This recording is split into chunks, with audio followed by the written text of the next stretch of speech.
My precious brothers and sisters, Assalamu alaikum. Today, I'll let you know the benefits of Surah Al-Fath. You must recite it every day. Make it your routine to recite it after Maghrib every day because it increases your risk and it is sunnah as well. Once you start reciting Surah Al-Fath on daily basis after Maghrib, your risk will increase and your worries will go away. So let's begin. Bismillahir-Rahmanir-Rahim. Indeed, we have granted you a clear triumph, O Prophet, so that Allah may forgive you for your past and future shortcomings, perfect His favor upon you, guide you along the straight path, and so that Allah will help you tremendously. He is the one who sent down serenity upon the hearts of the believers, so that they may increase even more in their faith. To Allah alone belong the forces of the heavens and the earth, and Allah is all-loving, all-wise. So He may admit believing men and women into gardens, under which rivers flow, to stay there forever and absolve them of their sins. And that is a supreme achievement in the sight of Allah. Also, so that He may punish hypocrite men and women, and polytheistic men and women with harbor evil thoughts of Allah. May ill fate befall them. Allah is displeased with them, He has condemned them and prepared for them hell. What an evil destination! To Allah alone belong the forces of the heavens and the earth, and Allah is Almighty, all-wise. Indeed, O Prophet, we have sent you as a witness, a deliverer of good news and a warner, so that you believers may have faith in Allah and His Messenger, support and honor Him, and glorify Allah morning and evening. Surely those who pledge allegiance to you, O Prophet, are actually pledging allegiance to Allah. Allah's hand is over theirs. Whoever breaks their pledge, it will only be to their own loss. And whoever fulfills their pledge to Allah, He will grant them a great reward.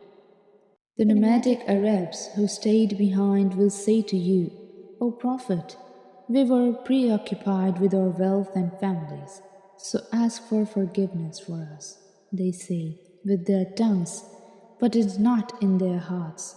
Say, who then can stand between you and Allah in any way, if He intends to harm or benefit for you? In fact, Allah is all aware of what you do. The truth is, you thought that the Messenger and the believers would never return to their families again, and that was made appealing in your hearts. You harbored evil thoughts about Allah and so became a doomed people.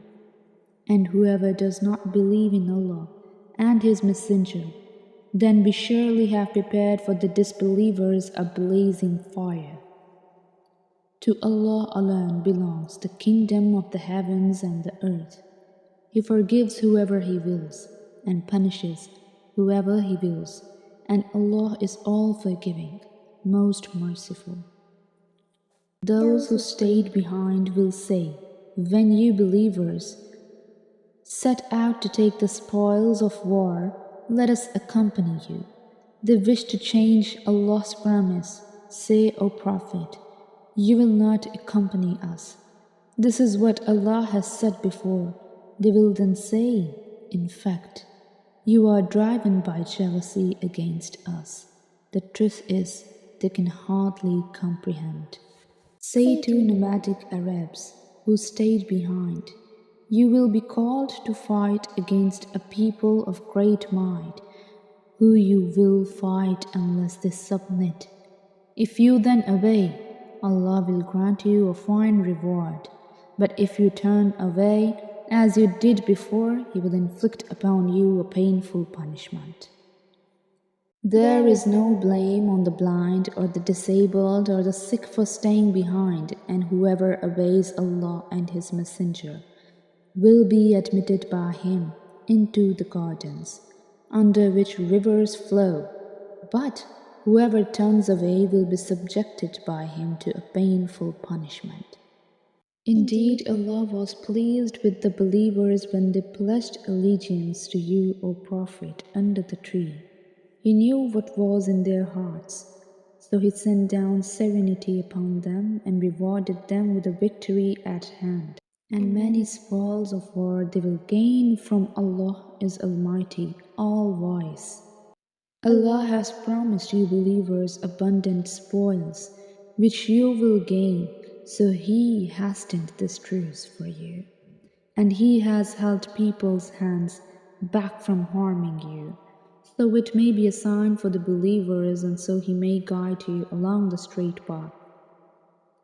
And there are other gains which are beyond your reach, that is Allah keeping in store for you, for Allah is most capable of everything. If the disbelievers were to fight you, they would certainly flee, then they would never find any protector or helper. This is Allah's way already long established in the past, and you will find no change in Allah's way.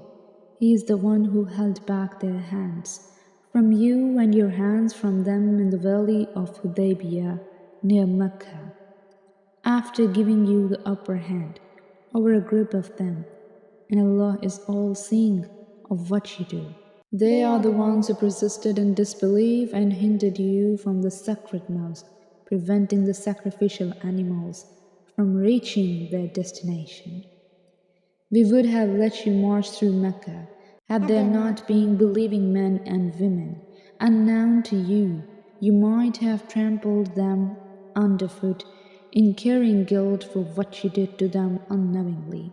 That was so Allah may admit into His mercy whoever He wills. Had those unknown believers stood apart, we would have certainly inflicted a painful punishment on the disbelievers. Remember when the disbelievers had filled their hearts with pride, the pride of pre-Islamic ignorance. Then Allah sent down His serenity upon His Messenger and the believers, inspiring them to uphold the declaration of faith, for they were better entitled and more worthy of it, and Allah has perfect knowledge of all things. Indeed, Allah will fulfill His Messenger's vision in all truth. Allah willing, you will surely enter the sacred mosque in security, some with heads shaved and others with hair shortened, without fear. He knew what you did not know, so He first granted you the triumph at hand. He is the one who has sent His Messenger with right guidance and the religion of truth, making it prevail over all others, and sufficient is Allah as a witness. Muhammad is the messenger of Allah, and those with him are from the disbelievers, and compassionate with one another. You see them bowing and prostrating in prayer, seeking Allah's bounty and pleasure. The sign of brightness can be seen on their faces from the trace of prostrating in prayer. This is their description in the Torah. And their parable in the Gospel is that of a seed that sprouts its tiny branches, making it strong. Then it becomes thick, standing firmly on its stem, to the delight of the planters. In this way Allah makes the disbelievers a source of dismay for the disbelievers. To those of them who believe and do good, Allah has promised forgiveness and a great reward.